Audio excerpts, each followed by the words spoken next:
Um lobisomem, um causo do sertão, uma lenda da quaresma contada por avós para assustar os netos.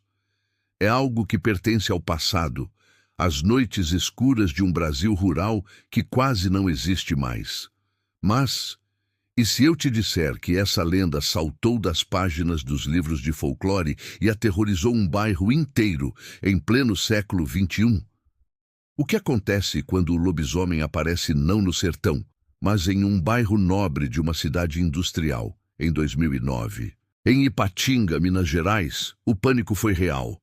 Moradores desesperados ligaram para a polícia. Boletins de ocorrência foram registrados. Uma criatura estava à solta, pulando muros e deixando um rastro de destruição. Hoje, o Arquivo Enigma não investiga uma lenda antiga.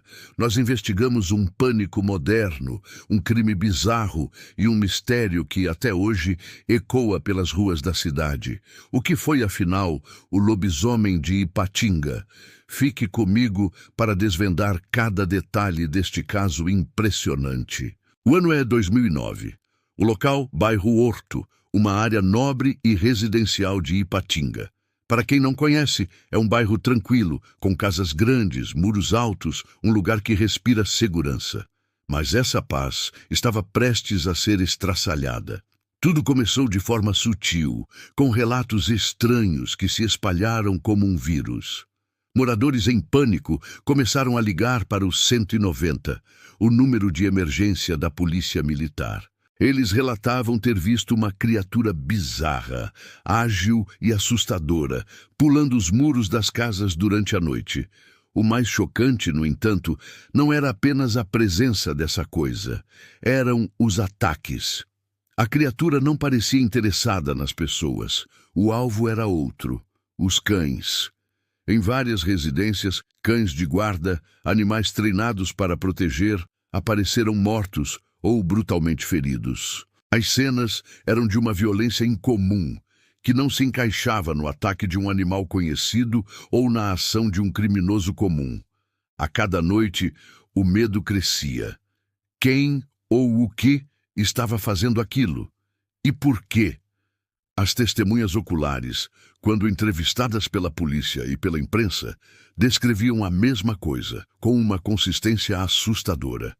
Era um ser alto, com quase 2 metros de altura, coberto por pelos escuros.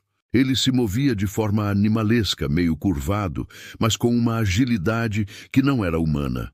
A característica mais impressionante era a sua capacidade de saltar.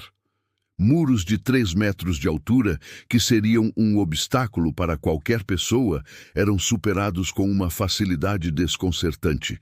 E os olhos... As testemunhas falavam de olhos vermelhos que brilhavam na escuridão. Não demorou para que a imprensa local começasse a noticiar os acontecimentos. As manchetes eram sensacionalistas, mas refletiam o sentimento da população. O pânico se instalou de vez. As pessoas trancavam as portas mais cedo, evitavam sair à noite. Crianças eram proibidas de brincar na rua. A cidade, antes preocupada com seus problemas urbanos, agora só falava de uma coisa: o lobisomem do Horto. A lenda havia ganhado vida e estava caçando bem ali na vizinhança.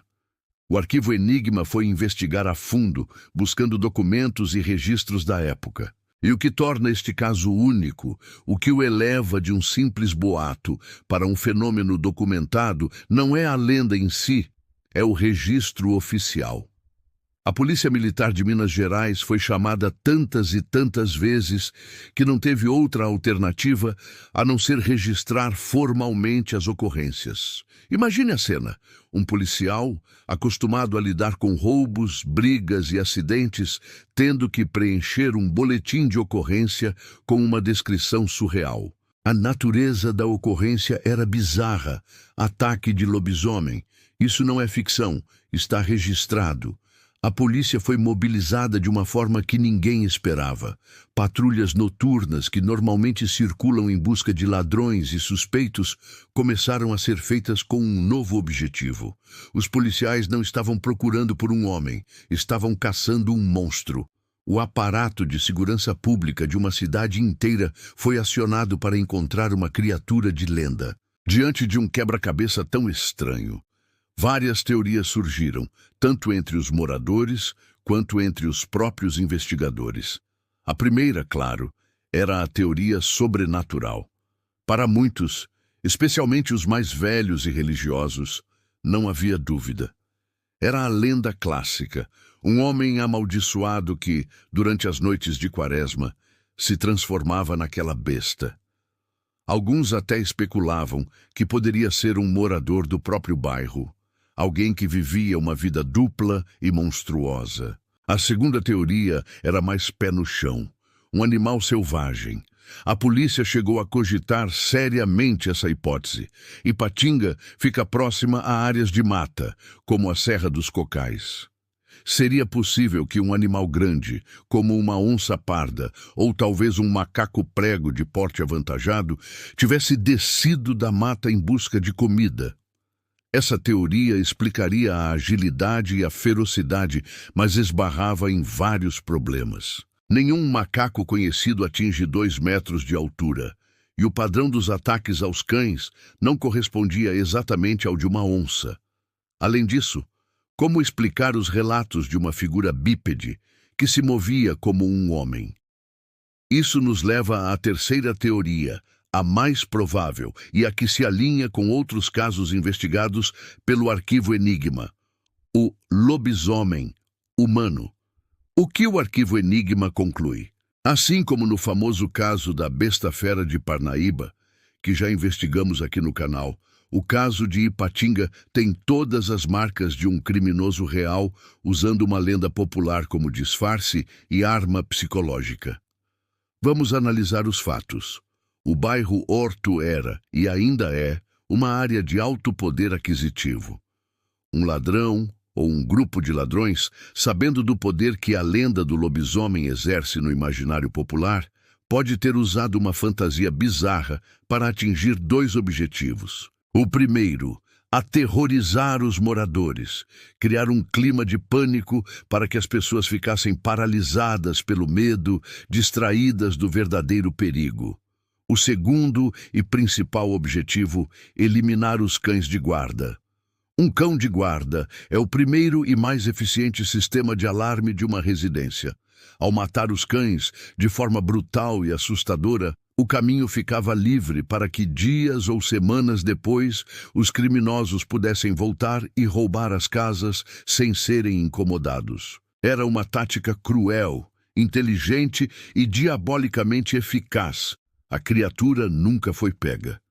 Os ataques pararam tão misteriosamente quanto começaram. A explicação mais lógica para isso é que o aumento da vigilância policial na área tornou a operação arriscada demais. Com patrulhas constantes caçando o monstro, os criminosos provavelmente decidiram recuar. O lobisomem de Ipatinga se torna então um caso fascinante de como uma lenda medieval, uma história de terror do folclore, pode ser adaptada e usada como uma tática de crime no século XXI. O medo do sobrenatural foi a arma perfeita para um crime bem terreno. O arquivo de Ipatinga não foi fechado com uma bala de prata, mas ele ainda uiva na memória da cidade como um lembrete sombrio da engenhosidade do crime e da força das nossas lendas. Obrigado por assistir ao Arquivo Enigma e por nos acompanhar nesta jornada pelos mistérios mais profundos do Brasil. Este caso encerra nossa série de investigações atuais, mas o arquivo nunca fecha de verdade. Qual será nosso próximo mergulho? Que enigma você quer que a gente desvende? Deixe sua sugestão nos comentários.